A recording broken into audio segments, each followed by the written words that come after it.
Hoje nós tivemos uma coletiva de imprensa lá no CT do CSA com a atual diretoria, né, composta pelo Clauverney e por outros membros do Conselho Deliberativo, que hoje são quem estão gerindo o CSA.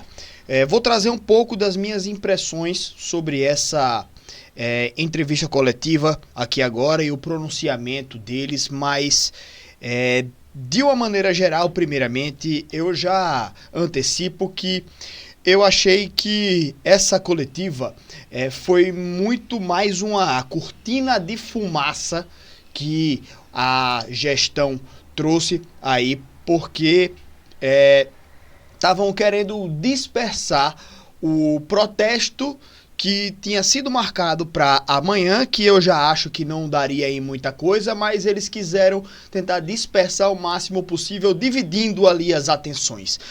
Porque seria um protesto numa terça-feira à tarde, para mim já não ia dar muita gente, então fazendo na segunda-feira à tarde esse pronunciamento aberto para todo mundo, então eles dividiriam ainda mais a galera e se utilizaram do processo que é uma tática de guerra, que é o dividir para conquistar, né? É muito mais fácil você atacar individualmente coisas pequenas ali do que você atacar um império grande. Então eles dividiram ali as atenções e acabou que acho que amanhã não vai ter nem nada também, e hoje também não teve nem nada demais.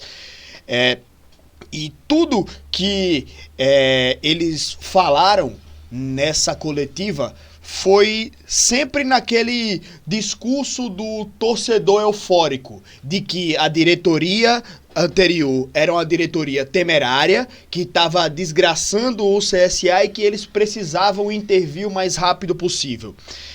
Apresentaram diversos problemas que a diretoria anterior deixou no CSA, mas eles estão atuando aí desde o dia 2 ou 3 de setembro e não citaram nenhuma movimentação que eles fizeram para corrigir nenhum desses problemas. Então, muito mais me parece que eles estão criando mais alarmismo de novo, mais ainda dentro do CSA, né, para tentar tirar o deles da reta, jogar a culpa toda na outra diretoria e para que eles possam se beneficiar de alguma coisa de lá de dentro do CSA, que eles estejam sendo beneficiados, porque até agora solução nenhuma eles trouxeram para dentro do CSA. O Clauverney falando que eles estavam buscando emprestar jogadores que estavam aqui no CSA, sendo que a janela de transferência está fechada. Você não pode emprestar mais ninguém. Ninguém pode mais contratar nenhum jogador no Brasil inteiro. Então nem o mínimo o cara sabe, tá ligado?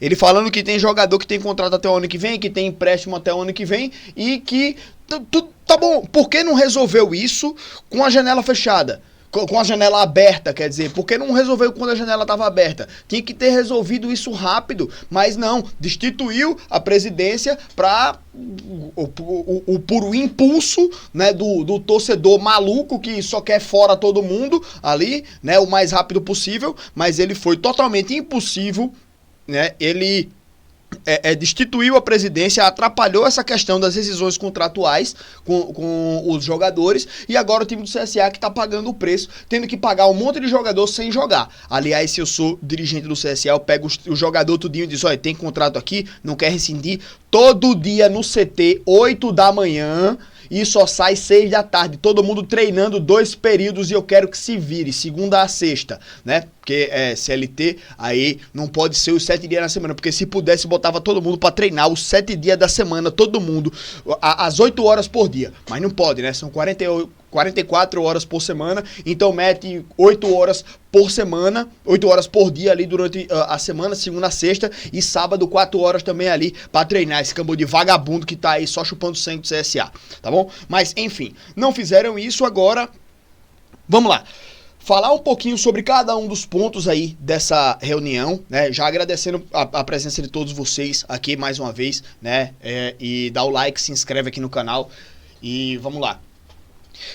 Reclamaram de bichos altos pagos a jogadores. Mas quando você tem, por exemplo, o cara fala que pagou bicho de 60 mil reais a jogador. Velho, não foram todos os jogadores que receberam 60 mil reais, não. 60 mil reais é jogador que participou efetivamente do jogo inteiro, por exemplo, e que naquela partida foi decisivo pela classificação. A gente viu umas planilhas vazando ali, né, que botavam bicho pago ao Gabriel Félix, que foi o jogador que mais recebeu o bicho em um jogo, por exemplo. Mas quando você vai olhar o jogo, o cara pegou até pensamento, tá ligado? E o CSA só se classificou por causa disso.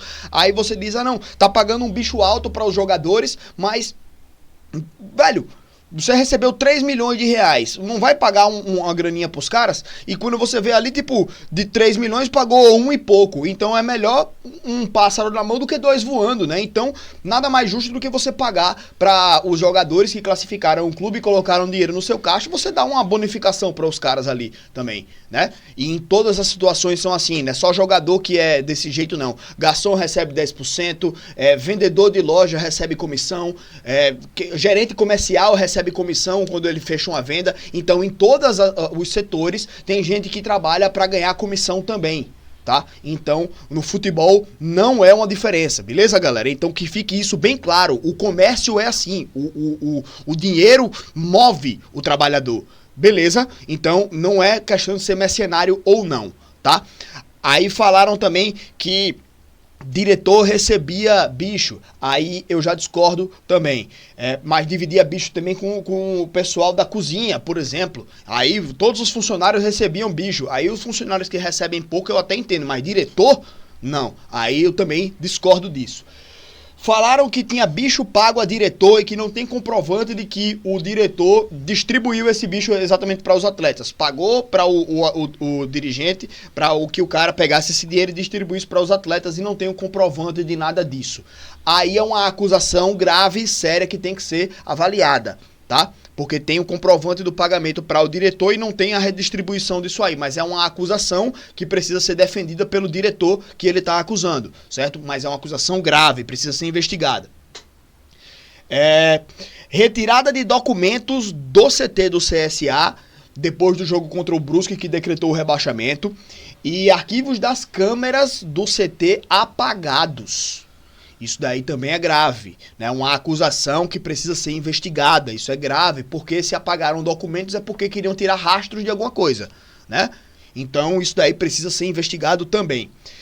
Contrato com a fornecedora. Foram 5 mil peças no contrato durante o ano e em junho tinham 6.900 peças utilizadas pelo CSA.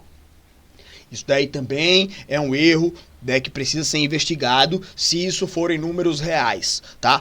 Repito, os caras estavam lá dizendo, tipo, não, a gente fez isso, isso e isso, aconteceu isso e isso, tá tudo comprovado aqui, e mostraram um monte de papel ali, né? E é que nem o Rafael Tenório, com aquele livro dele mostrando, tá tudo aqui, ó. Prestação de contas todo aqui. Alguém já abriu aquele livro do Rafael Tenório pra ler? Alguém já viu aquele livro pessoalmente? Eu acho que aquilo ali é um livro de enfeite, tá ligado? Aqueles livros que é de enfeite, que quando você abre é um baú, tá ligado? Pronto. Aquilo dali deve ser um livro de enfeite também. E esse monte de folha que eles mostram, tá tudo aqui, ó, comprovado. Ninguém viu nada ali. Então, vamos comprovar isso aí? Essas acusações? Comprovem também? Se for comprovado, a gente desce a lenha, desce o cacete também, porque tá errado. Mas são acusações jogadas assim ao léu, né? Diretores que recebiam comissão de patrocinador, mais uma acusação grave que precisa ser investigada. Eram 20 câmeras no CT e ficaram apenas 12 quando eles chegaram. Inclusive 20 câmeras eu acho muito pouco para um CT daquele tamanho, tá? Precisa de mais câmeras do que 20. Isso só tinham 12 depois também, porque algo aconteceu. Eles disseram que interviram ali para evitar que as coisas piorassem mais, mas como eu falei no começo, eles não tomaram nenhuma atitude prática para melhorar as coisas. Nada foi melhorado de lá para cá. Eles só interviram porque disseram que era uma gestão temerária e que, olha assim, não, vamos tirar, tira. E agora, vamos fazer o quê? Pô, tá foda, rapaz aí, velho, como deixaram. Eita, negócio da peste, né? Olha, tá vendo o que fizeram? Aqueles caras são safados. Ainda bem que a gente tirou. Vamos embora pra casa. Aí sai, não resolve nada, não resolveu nenhum problema, não fez nada. Então, uma guerra de ego. Tá ligado? E que, ainda mais, ele falou sobre o aumento do passivo do clube, que quando ele perguntou a primeira vez era 920 mil. Depois de 2 dias, 985 mil. Depois de 8 dias, 1.254.000 o passivo do CSA. Velho, é óbvio. Se você tiver um apartamento, uma casa, vai chegar a conta de energia, vai chegar a conta de água, vai chegar a conta de internet. Se você não pagar, a sua dívida aumenta. E ninguém tá pagando porra nenhuma, porque a conta do clube tá bloqueada, porque não tem hoje um presidente efetivo no CSA para poder movimentar as contas. Então, depois que eles fizeram aquela reunião que destituiu a presidente executiva Miriam Monte, eles precisavam registrar a ata no cartório, né? E o cartório demora, eles falaram isso também, que é um procedimento de cartório, demora bastante, porque a reunião precisa ser gravada, né? O áudio da reunião, captando todo mundo, e alguém precisa escrever o que foi falado na reunião. E para você pegar uma ata de reunião, o cartório precisa escutar a gravação daquela reunião, ler a ata, confirmar que aquilo tudo é verdade, é verídico, e depois dar o parecer positivo. Isso demora pra caralho, demora muito. Mas se sabia que o CSA precisava urgente resolver todos esses problemas, por que destituiu a Miriam? Ah, porque era uma gestão temerária. Mais temerária tá sendo agora. O passivo do clube tá aumentando e não tem ninguém pra mexer no dinheiro, pra pagar as contas, pra pagar rescisão de jogador, salário de funcionário, conta de energia, conta de puta que eu pariu. Não tem ninguém pra mexer nisso por causa dessa decisão impulsiva e idiota do Conselho Deliberativo do CSA. Que foi tirar a diretoria executiva ali, em vez de promover ali uma transição suave, né? Não fizeram nada disso. Pioraram a situação do CSA, que já era crítica. E agora vem reclamar que o passivo tá aumentando o teu cu, porra. Sabia que o passivo ia aumentar. Você sabe, você não é imbecil, você não é burro. Você tá só jogando isso aí pra achar que o torcedor é idiota. O torcedor não é. E quem acreditar na sua ladainha, eu tô aqui pra desmentir você. Que é burro. O cara que fala um negócio desse aí, achando que as contas não vão aumentar se o cara não tem. O cara não consegue usar o dinheiro da conta, não paga a conta de energia, vai atrasar. Tem juros, tem multa, tem os caras a 4. Todo mundo sabe disso.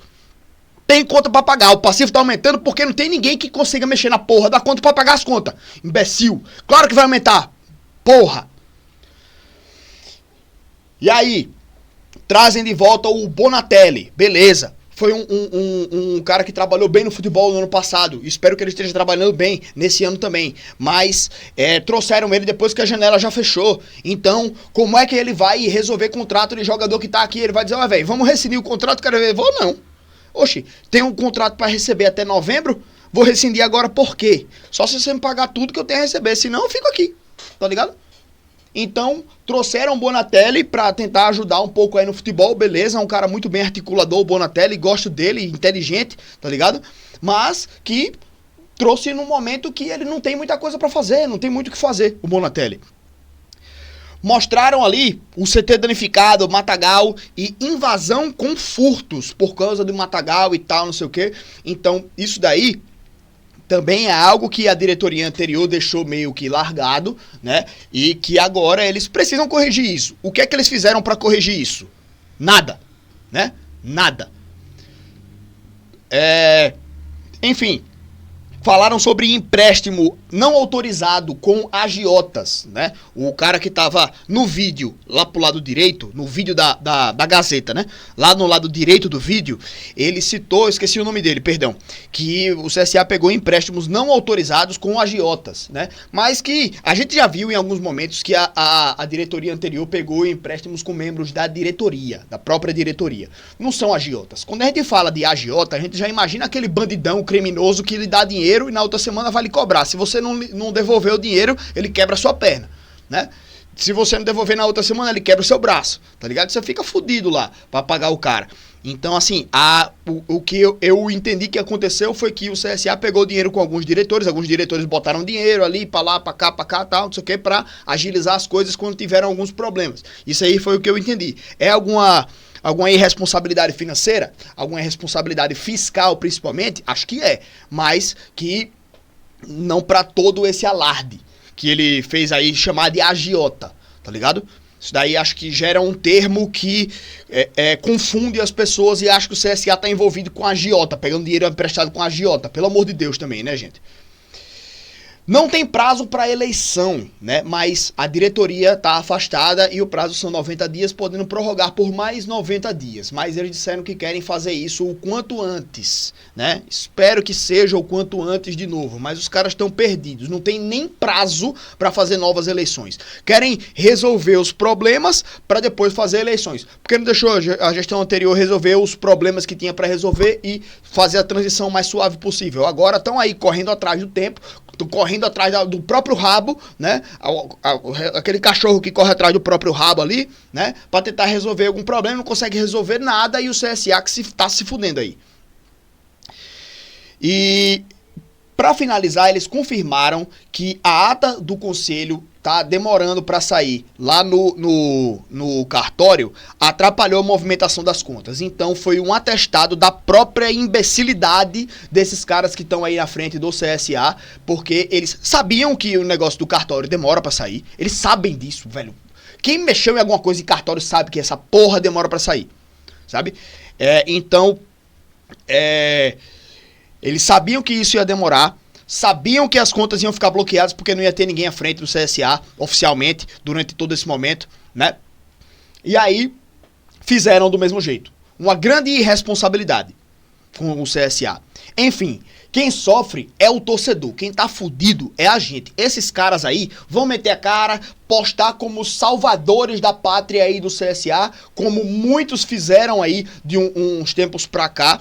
Posar como os grandes salvadores, os caras que vieram pra salvar o CSA de uma gestão temerária, né? E daqui a pouco eles vão sumir do mapa e a gente que vai estar, ó, fudido conta desse monte de vagabundo, tá?